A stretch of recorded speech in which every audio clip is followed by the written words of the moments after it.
നമസ്കാരം. വാളയാറിൽ ഛത്തീസ്ഗഡ് സ്വദേശിയായ രാംനാരായൺ വയർ ആൾക്കൂട്ട മർദ്ദനത്തിനിടെ കൊല്ലപ്പെട്ട സംഭവത്തിൽ പ്രതികൾക്ക് കുരുക്കുമുറുകുന്നു.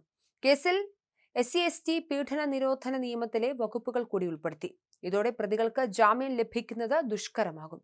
അതേസമയം അർഹമായ നഷ്ടപരിഹാരം നൽകാതെ തൃശൂർ മെഡിക്കൽ കോളേജിൽ സൂക്ഷിച്ചിരിക്കുന്ന മൃതദേഹം ഏറ്റെടുക്കില്ലെന്ന ഉറച്ച നിലപാടിലാണ് ബന്ധുക്കൾ. കുടുംബത്തിന്റെ പ്രതിഷേധം ശക്തമായ സാഹചര്യത്തിൽ റവന്യൂ മന്ത്രി കെ രാജൻ ബന്ധുക്കളുമായും ചർച്ച നടത്തും. തന്റെ സഹോദരനെ ഒരു സംഘം ആളുകൾ ചേർന്ന് ക്രൂരമായി തല്ലിക്കൊന്നതാണെന്നും അതിനാൽ ആൾക്കൂട്ട കൊലപാതകത്തിനുള്ള പ്രത്യേക വകുപ്പുകൾ പ്രകാരം കേസെടുക്കണമെന്നുമാണ് രാംനാരായണന്റെ സഹോദരൻ ആവശ്യപ്പെടുന്നത്.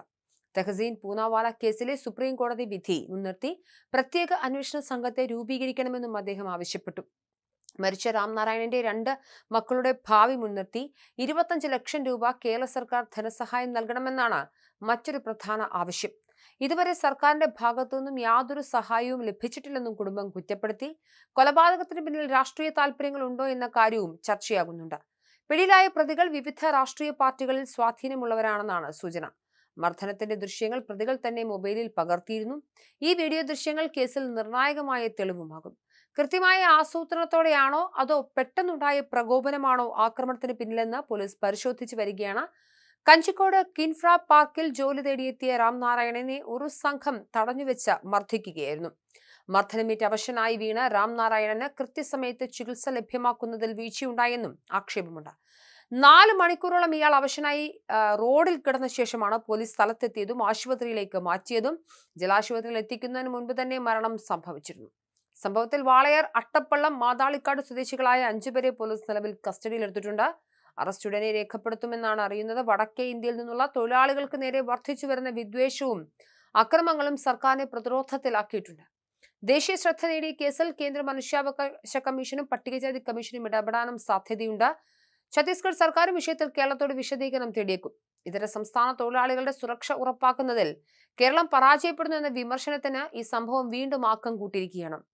മന്ത്രി കെ രാജൻ നടത്തുന്ന ചർച്ചയിൽ അനുകൂല തീരുമാനം ഉണ്ടായില്ല എങ്കിൽ പ്രതിഷേധം സെക്രട്ടേറിയറ്റ് പടിക്കലേക്ക് വ്യാപിപ്പിക്കാനാണ് കുടുംബത്തിന്റെ നീക്കം.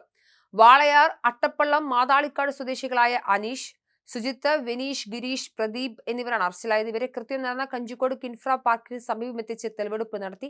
പ്രതികൾ രാംനാരായണനെ മർദ്ദിക്കാൻ ഉപയോഗിച്ച വടികളും മറ്റ് വസ്തുക്കളും പോലീസ് കണ്ടെടുത്തിട്ടുമുണ്ട്.